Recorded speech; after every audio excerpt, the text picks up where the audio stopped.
لوگ تمہیں پتہ نہیں کیا کیا بتائیں گے، لیکن تمہاری ذمہ داری اینالائز کرنا، چیزوں کو جوڑنا کہ اس کی وجہ کیا ہے. یہ نیوز، فیک نیوز جو مارکیٹ میں آ رہی، کیوں آخر اس کو ٹارگیٹ کیا گیا ہے؟ کیوں آخر کسی خاص ملک کے سلسلے سے نیوز آتی ہے؟ کیوں اس ملک میں جب پروٹیسٹ لوگ حکومت کے فیور میں کرتے تو ایک دکھانے والا نہیں ہوتا، 4 لوگ بازار میں نکل کر پروٹیسٹ کرتے تو سارے نیوز والے اس کو ہنگامہ بنا دیتے ہیں؟ اس کا مطلب کوئی خاص وجہ ہے. دشمن کسی خاص چیز پر زوم کر رہا ہے. اسے بھی پتا ہے کہ کل کا میدان بھی علی نے فتح کیا تھا، آج کا میدان بھی کوئی علی کا وارث ہی فتح کرتا ہوا نظر آئے گا. ایک صلوات دیجیے گا محمد والے محمد. ایک اور صلوات دیجیے گا محمد. بس. اور اگر کوئی نان مسلم آپ سے پوچھے کہ بھائی امام حسین آپ کے قیام کیا، اس کا کیا فائدہ ہوا؟ کہ جیتے ہیں وہ؟ بالکل جیتے ہیں. دلیل کیا ہے؟ کا دلیل یہ ہے کہ 2 لوگ تھے، 2 فکریں تھی. ایک طرف تلوار، نیزہ، تبر، گھوڑے، ثروت، دولت، فوجیں، لشکر، کھانا پانی سب کچھ ہے، اور اس کے مقابلے میں کچھ لوگ، وہ بھی ایسے کہ سب کے پاس تلوار بھی نہیں، نہ سب کے پاس گھوڑے ہیں. پیاس کی شدت، پانی کی پیاس، ساری چیزیں یہاں بالکل برعکس معاملہ.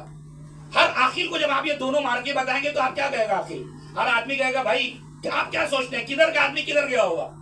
ظاہر سی بات ہے جو بھوکا ہے، جو پیاسا ہے، جس کے پاس دولت نہیں ہے، ثروت نہیں ہے، ساتھیوں کے عنوان سے 60-70 لوگ ہیں، ظاہر ہے کہ جہاں کا آدمی بھاگ کے جائے گا، وہاں کے جو 30,000 کا لشکر لیے کھڑے ان کے پاس جائے گا. وہ کہ بس یہی جیت ہے سید الشہداء کی. سید الشہداء کے پاس امکانات کم تھے، پیاس کی شدت تھی، بھوک تھا، بھوک تھی، سب کچھ تھا، لیکن کوئی ایک مورخ نے نہیں لکھا کہ سید الشہداء کے ساتھ جو ساتھی تھے ان میں سے کوئی ایک نکل کر وہاں گیا ہو. لیکن ہاں لکھنے والے نے یہ ضرور لکھا کہ لشکر یزیدی سے ہر جیسے نہ جانے کتنے نکل کر آئے، جو امام حسین کے خیمے میں آ کر بتا رہے ہیں کہ حسین کربلا ہی میں اپنی جیت کا اعلان کر رہے ہیں کہ دیکھو تمہارے لوگ کیسے میرے گرویدہ ہوتے نظر آ رہے ہیں. جو یہ دلیل ہے کہ حسین جیتے ہیں کربلا میں، اور بعد کربلا تو الا ماشاء اللہ آج تک حسین کی جیت کے ڈنکے دنیا میں بج رہے ہیں. ایک صلوات دیجیے گا محمد والے.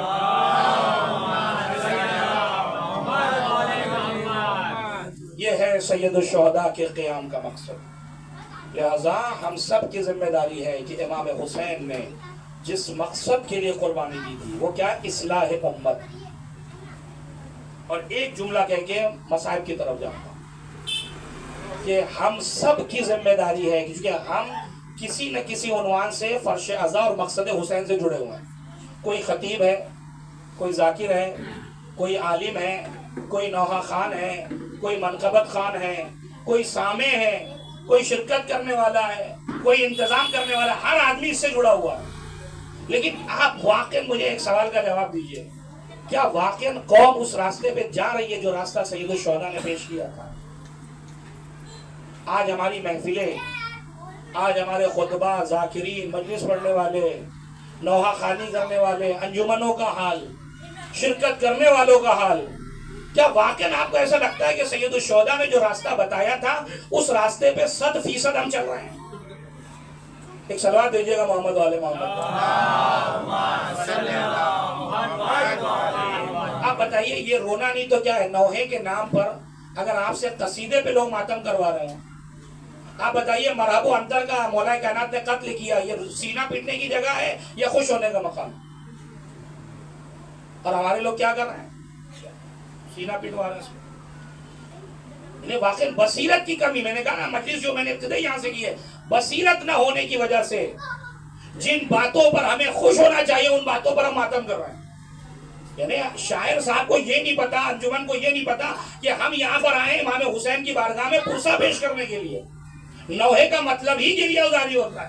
یا کم سے کم اتنی رعایت کریے کہ جب فضائل پڑھے جا رہے تو ماتم نہ کریے خدا کے واسطے. اتنا تو کر سکتے کم سے کم کہ اگر فضائل کے مسئلے چل رہے تو وہاں پہ آپ کھڑے ہوئیے، وہاں پر اس پر بھی ماتم ہو رہا ہے. کہ دیکھنے والا جس تک کلپ جا رہی ہے، کوئی سوشل میڈیا کا زمانہ ظاہر ہے ہر جگہ، ہر آدمی اعتراض کرے یہ کیا ہو رہا ہے؟ فضیلتیں پڑھی جا رہی ہے، مولا کائنات کعبے میں پیدا ہوئے، وہ ماتم پینا سینہ پیٹ رہا ہے، یہ خوش ہو رہا ہے، یہ پتہ نہیں غم زدہ ہے، مجھے نہیں معلوم. ایک صلوات دیجیے گا محمد والے محمد.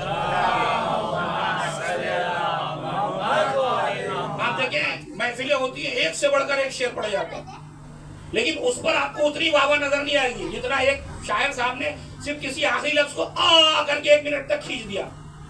پھر دیکھیے آپ محفل کو کہاں تک کھڑے، نعروں کی لہر لگ جائے گی. کس بات پہ بھائی؟ صرف آ کرنے پہ کس بات کی واہ ہو رہی ہے؟ کوئی شعر میں نے پڑھا ہو، کوئی بات کہی ہو تو مجھے داد و تحسین سے نوازے، بات سمجھ میں آتی ہے. صرف میرا آ کرنا، مطلب آپ سمجھیں کہ اس کو سمجھا نہیں سکتے شاید ہم بیٹھ کے کسی کو کہ اس کو کیسے ہم ایکسپلین کریں گے کس بات کی واہ ہو رہی ہے. ایسا سمجھنے کی ضرورت ہے کہ یہ خطیب صاحب، یہ شاعر صاحب، یہ آخر آپ سوچیں کوئی شاعر آپ کو کہہ سکتا ہے کوئی نوا خانے گئے وعدہ لیتے وقت کہ ایسا ہے کہ میں نوا پڑھنے آ جاؤں گا، لیبر آپ کے ہوں گے.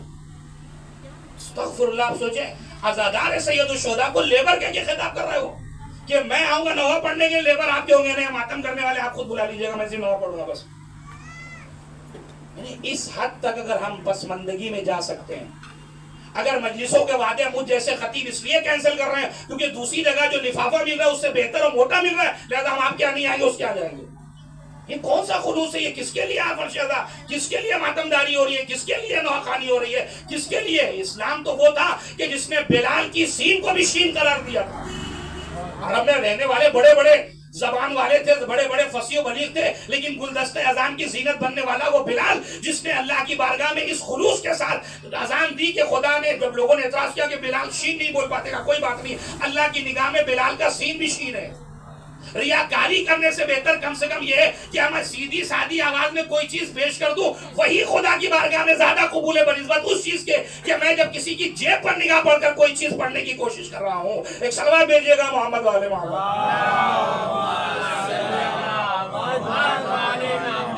اصلاح امت، پبلک کی بھی ضرورت ہے. آپ دیکھیں آج ہماری پبلک کا کیا حال ہے شرکت کرنے والوں کا. پہلے وہ فون کر کے پوچھتے بتا بھائی بڑی مجلس ہے کہ چھوٹی مجلس ہے. اب آپ سمجھ گئے بڑی چھوٹی کا مطلب. امام بارگاہیں نزدیک ہے تو ایک دوسرے سے پوچھتے بتاؤ مینو کہاں کا کیا وہ بتاؤ، اس کے حساب سے ہم جائیں گے کہ یہاں جانا ہے کہ وہاں جانا ہے. حیرت کی بات ہے. آپ سوچیں جو قوم کھلانے کے لیے آمادہ تھی ہمیشہ، وہ کیسے کھانے والی قوم میں تبدیل ہو گئی نہیں معلوم. واقعا آپ دیکھیں آپ کربلا کیوں جاتے ہیں، کربلا کی تعریف کیوں کرتے ہیں آپ جا کر؟ اور بھائی پہ یہی تو درس لے کر آتے کیا کہنا مولانا. کوئی جگہ ایسی نہیں تھی کہ ہمیں کوئی چیز مانگنے کی ضرورت پڑے، وہ چیز لٹا رہے ہیں، ہر چیز لٹا رہے ہیں. وہ آپ نے کسی عراقی کو خدا نہ خواستہ، میں نے تو نہیں دیکھا، آپ نے دیکھا پتہ نہیں، کہ کوئی موقف لگا کے بیٹھا اور اس کے گھر کا کوئی بھی آدمی آپ کو کھاتا ملے، وہ صرف اس بات پر ہے کہ کسی کا پیٹ بھر جائے، کسی کو کھلا دیں. وہ اس بات کی فکر میں لگا ہوا ہے. ہم کو اربعین سے جو درس دیکھنا تھا کہ ہمیں دوسروں تک غذا پہنچانا تھا، دوسروں کو کھانے کی فکر کرنی تھی. ہم اس بات کے لیے کب آخر الٹے ہو گئے کہ ہم اس بات کی فکر میں کھانا ہے تو مجلس میں جائیں گے ورنہ ہمارے پاس تو ٹائم ہی نہیں ہے. اور اس کے بعد کہتے ہیں مولانا اب یہ سب نہ پڑھیے تو زیادہ بہتر ہے. ایک صلوات بھیجیے گا محمد والے محمد.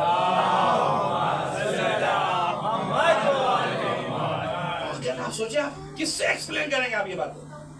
اگر نظر کا اہتمام ہے تو پوری فیملی کے ساتھ وقت ہے، نظر کا اہتمام نہیں ہے تو خود میرے پاس ہی وقت ہی تھا، فیملی کو کیسے لے کے آؤں مولانا میں؟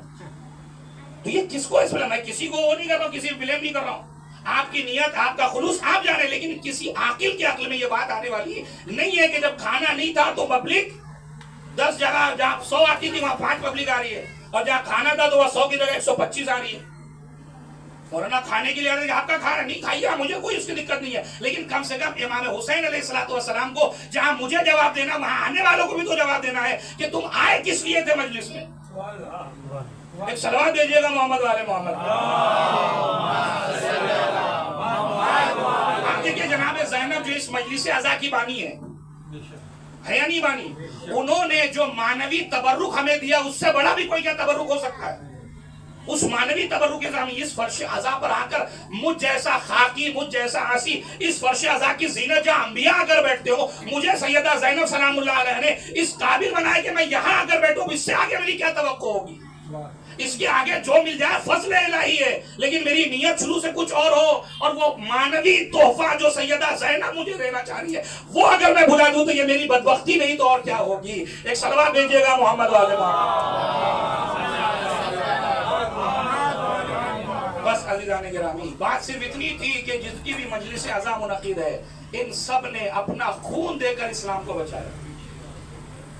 اور آج اگر ہم اپنا وقت بھی فرش عزا کے لیے نہیں دے پا رہے ہیں تو سوچنے کا مقام ہے، تعجب کا مقام ہے کہ کیا واقعاً ہم اسلام کے حامی ہیں، کیا ہم واقعاً تشیع کے حامی ہیں؟ سفر سید الشہداء سب سے کم چیز جو مجھ سے مانگ رہا ہے وہ ہے شہادت کے لیے آمادہ ہونا. سب سے کم چیز جو مجھ سے مطالبہ کر رہا ہے وہ یہ کہ اپنے آپ کو شہادت کے لیے آمادہ کرو. شہادت یعنی اپنی جان دینے کا جذبہ رکھو. یہ دولت، یہ ثروت، یہ مال، یہ اولاد، یہ سب کوئی معنی نہیں رکھتا. تمہیں سب سے زیادہ عزیز تمہاری جان ہے. امام حسین کا سفر صاف صاف لفظوں میں کہہ رہا ہے کہ میرے ساتھ وہی چل سکتا ہے جو راہ خدا میں اپنی جان کا تحفہ دے سکتا ہے. میرے کاروان میں حسینی وہی بن سکتا ہے جس کے اندر یہ جذبہ ہو کہ ساری چیزیں نقصان ہوتی ہو، اولاد جاتی ہو، ثروت جاتی ہو، مقام، اسٹیٹس، دولت، گاڑی، بنگلہ، بینک، سب کچھ چلا جائے، لیکن حسین کی میت نہ چھوٹنے پائے، حسین کا ساتھ نہ چھوٹنے پائے. جب کردار اس منزل پر آ جائے تب جا کر وہ حسینی بنتا ہے، تب جا کر وہ اس جگہ پر جاتا ہے کہ سید الشہداء اس کے لئے کہتے ہیں کہ جیسے اصحاب اللہ نے مجھے عطا کیے، نہ اس کے پہلے کسی کو عطا کیا، نہ شاید بعد میں کسی کو عطا ہوں. یہ امام حسین علیہ السلام کیوں قصیدہ پڑھ رہے ہیں؟ اسی لیے تو قصیدہ پڑھ رہے ہیں. بس عزیزان گرامی، جن شخصیتوں کی یاد میں اس مجلس کو منعقد کیا گیا، آپ دیکھیں جناب ابو طالب سے اگر سلسلہ شروع کریں، جناب ابو طالب جس نے واقعا اپنے خون کا ایک ایک قطرہ اسلام کے لیے دیا ہے. آپ سوچ بھی سکتے ہیں کہ کوئی باپ ایسا ہو جو شب کے سناٹے میں اٹھ کر اپنے بیٹے کو رسول اللہ کی جگہ پہ لٹا دے کہ اگر رات کی سناٹے میں حملہ ہو تو میرا بیٹا مر جائے لیکن رسالت ماں پر کوئی حق نہ. ایسے تو نہیں انتقال کے وقت، وفات کے وقت رسالت ماں کی آنکھوں سے اشک جاری. چچا جب تک آپ زندہ تھے میرے بچپنے آپ نے میری کفالت کی، اور جب میں جوان ہوا تو آپ نے میری سب سے زیادہ حمایت کی. اور اس کے بعد قبر کی منزلوں میں جب جناب ابو طالب کو لٹانے لگے تو یہ بھتیجا تڑپ کے کہتا ہے چچا میں قیامت کے دن آپ کی ایسی شفاعت کروں گا کہ ثقلین یعنی جنات اور انسان آپ کی میری اس شفاعت پر فخر کریں گے، غبطہ کریں گے، لیکن ہاتھوں کو جوڑوں گا. اے بھتیجے تم نے اپنے چچا کو قبر کی منزلوں میں اتار تو دیا، کیا کہنا تمہارا بڑے خوش نصیب ہو کہ اپنے چچا کو بڑی آسانی کے ساتھ اپنے چچا کو قبر کی منزلوں میں اتارا. لیکن یہ بتاؤ کہیں تمہارے چچا کے جسم پر تلواروں کے نشان تو نہ تھے؟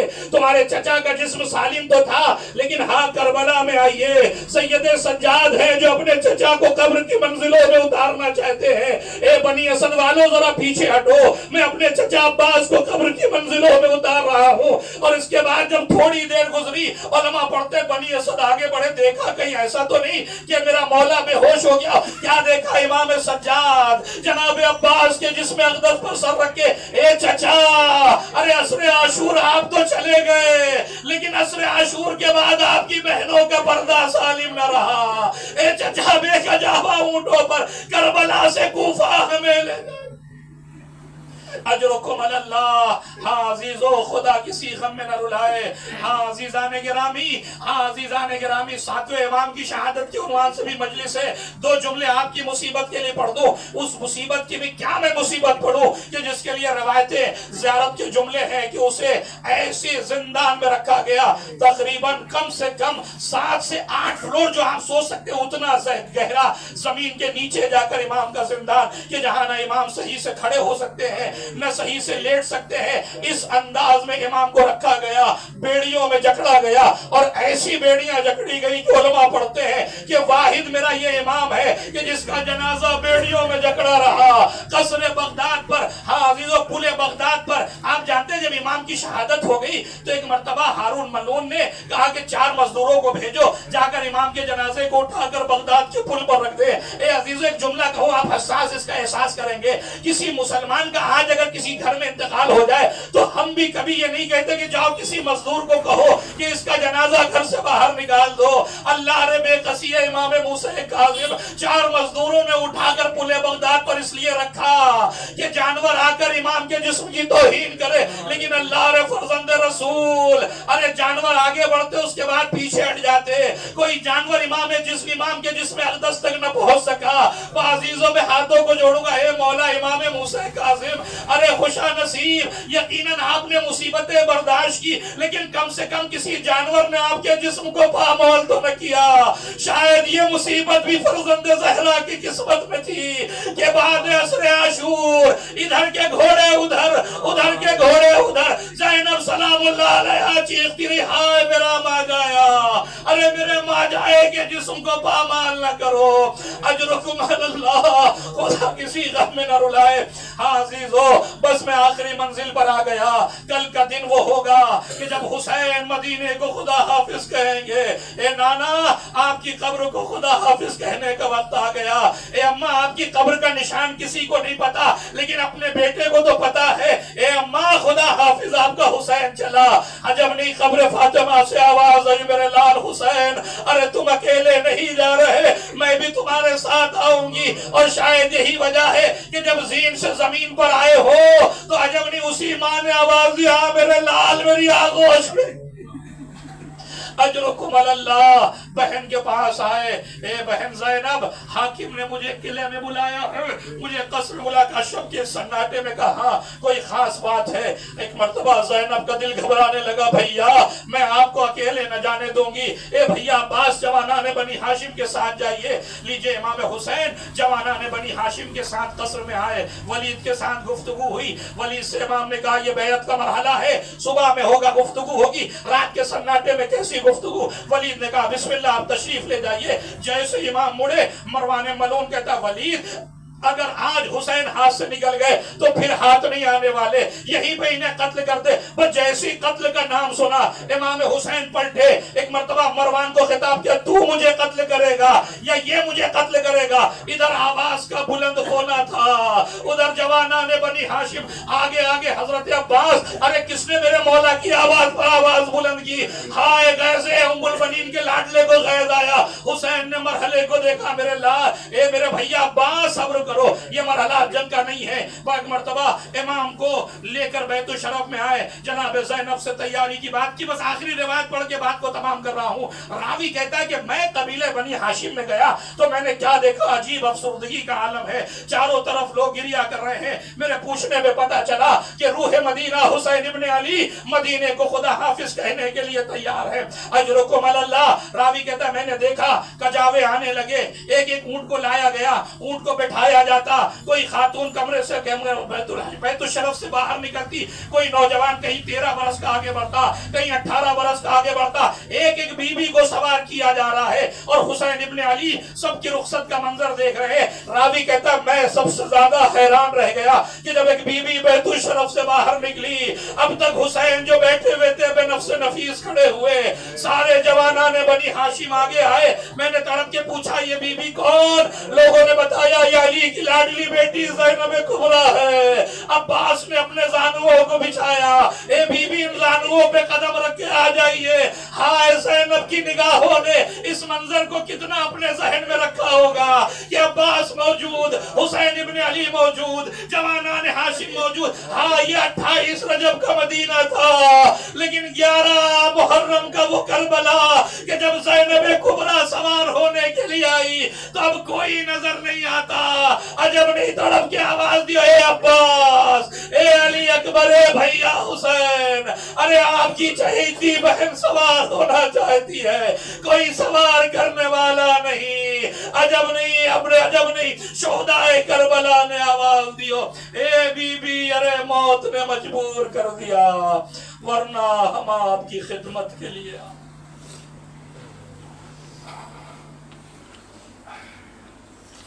وَسَيَعْلَمُ الَّذِينَ ظَلَمُوا أَيَّ مُنْقَلِبٍ يَنْقَلِبُونَ إِنَّا لِلَّهِ وَإِنَّا إِلَيْهِ رَاجِعُونَ بِذَنبِ قَضَائِهِ وَتَسْلِيمًا لِأَمْرِهِ۔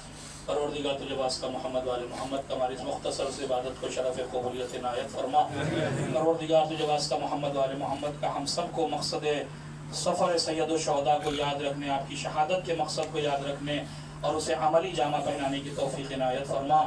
پروردگار حاضرین مجلس کی تمام دلی حاجتوں کو پورا فرما۔ پروردگار ظالمین و جابرین کا خاتمہ فرما، ان کے مکر و حیلہ و فریب کو انہی کی جانب واپس پلٹا۔ مظلومین و مستضعفین عالم کی حفاظت فرما، اہل ایمان خصوصاً مومنین ایران و عراق و لبنان کی حفاظت فرما۔ پروردگار تجھے واسطہ محمد والے محمد کا مراج اعظام کی حفاظت فرما، ان کا سایہ ہمارے سروں پر دائم اور قائم فرما۔ حضرت حجت کے ظہور میں تعجیل فرما، ہم سب کو ان کے مخلص غلام شمار فرما۔